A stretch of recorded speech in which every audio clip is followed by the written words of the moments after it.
Hey guys, back with another video. This one it's another talk video. Gonna talk about magic some more, like normal.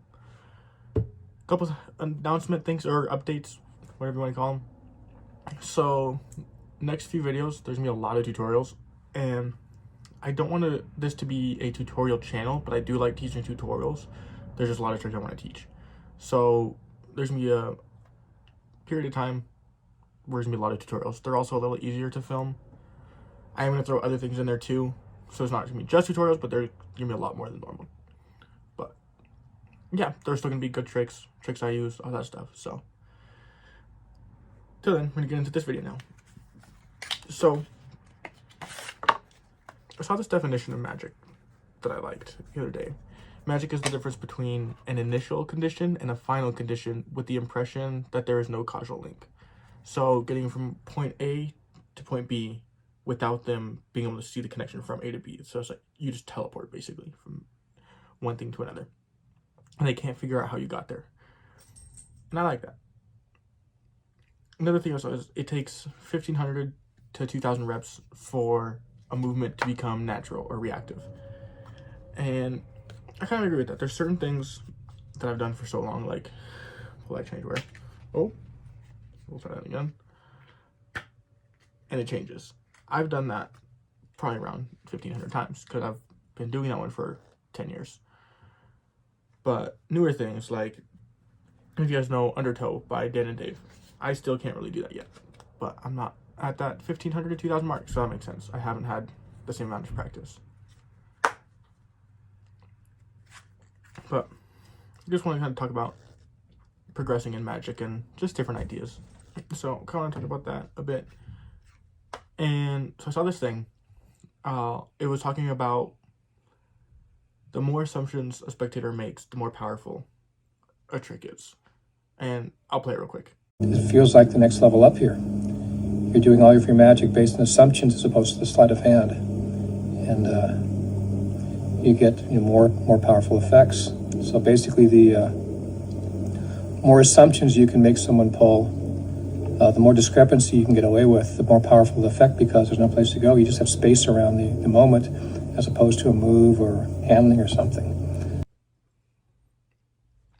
And I agree with this to an extent. I don't think it's the only or the best way. Not to say there is a best way, but I think there's another way. Is not necessarily the assumption of it, but the impossibility of it. So I have a trick I started doing recently. I'll leave a tutorial for it down below. It's not my trick, but the premise of it is an ACAAN, which an ACAAN is any card at any number. So the premise of it is they pick a card, and they can put the card in the deck. They can shuffle as much as they want, and then using a calculator, we get to a random number, and they're able to think about that number, not telling anyone. I'm able to figure out that number, and dealing the cards down, their card is in that position to the deck. It's a really good trick. Again, I'll leave a tutorial down below. But I think the impossibility of it makes it such a good trick. One, they know they picked the card, you didn't see it, they mixed it, and they thought of a number. You don't know what the number is. And the fact that you're able to, one, read their mind for the number. Two, know what their card is. Three, that their card appears in the number they thought of after they've already shuffled the deck. The deck's shuffled, and their card ends up in the position of a number they haven't even picked yet. So I think all those combined adds to the impossibility. Kind of like another one is Out of This World, which I plan on teaching that at some point, where the impossibility of it, because the entire thing's in the spectator's hands. And I think that helps make a good trick. But like that clip I played said, I do think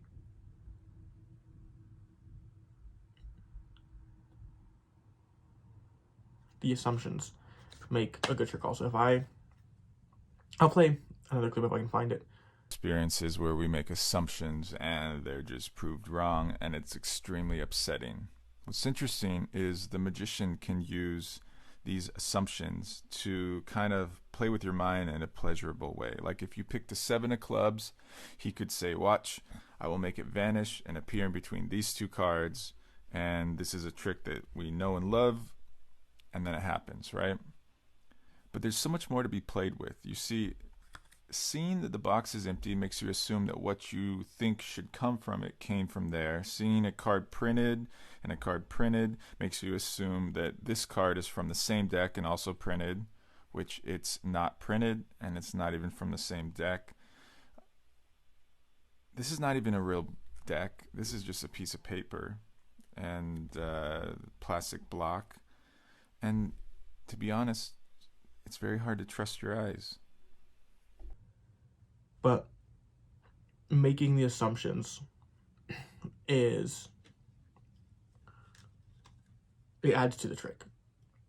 And so if I show you, like in the trick I taught, where it's like the blank card over, and I snap and it changes into a full card. There's an assumption that I'm holding a blank card, and when it appears, it's different. That's kind of one way. Again, the previous video, if I was able to find it, will kind of show that assumptions idea better. Another person who's really good at this is Calen Moreli, and I'll leave a link for him down below. He works for David Blaine as a consultant, but he has a lot of gimmicks per se. But if you're making assumptions of things, and that's what he milks is, you see something and you assume it, and then reality is something totally different.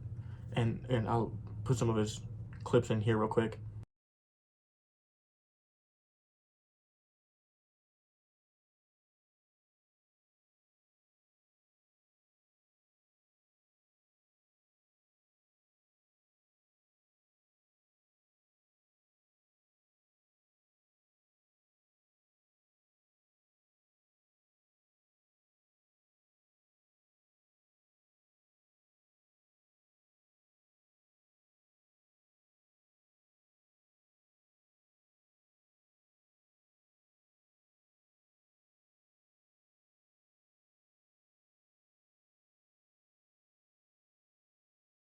If I take all 4 of these pieces and glue them to the side of that card, it could look like a deck, but that would be much harder than just doing that, obviously.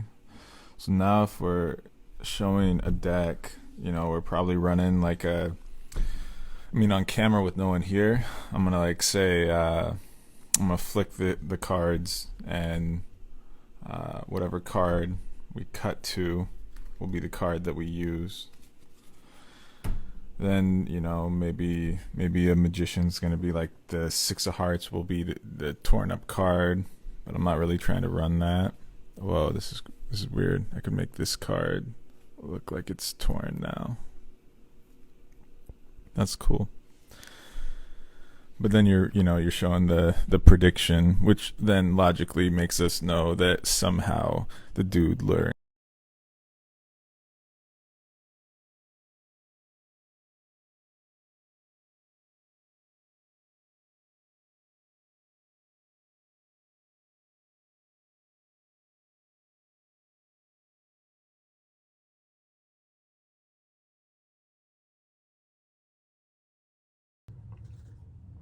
But stuff like that, I do think it does make really powerful magic, but I don't know about this for sure. It's just an idea. I think that type of magic is harder for a spectator to relay later on.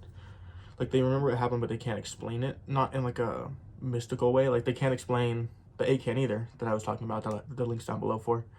But they can say what happened. Oh, I mixed the cards, and then I picked a number, and my card was in that number, but he didn't know the card or the number. They can explain that. But it was like, okay, I was looking at a phone, but then it wasn't the phone, and the phone was over here, and that phone turned out to be water. It's a little more confusing. It kind of sounds like they were high or something, but it does make really powerful magic in that moment. Not to say that we have to make magic for them to be able to relay later to their friends, but if they aren't able to process what happened, the impact I don't think is there as much.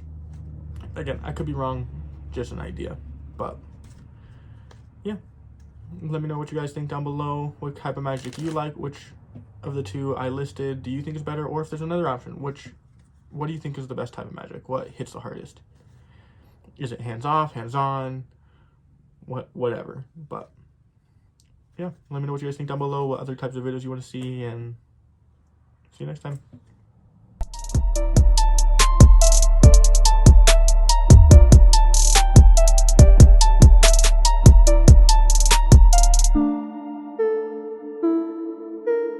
you.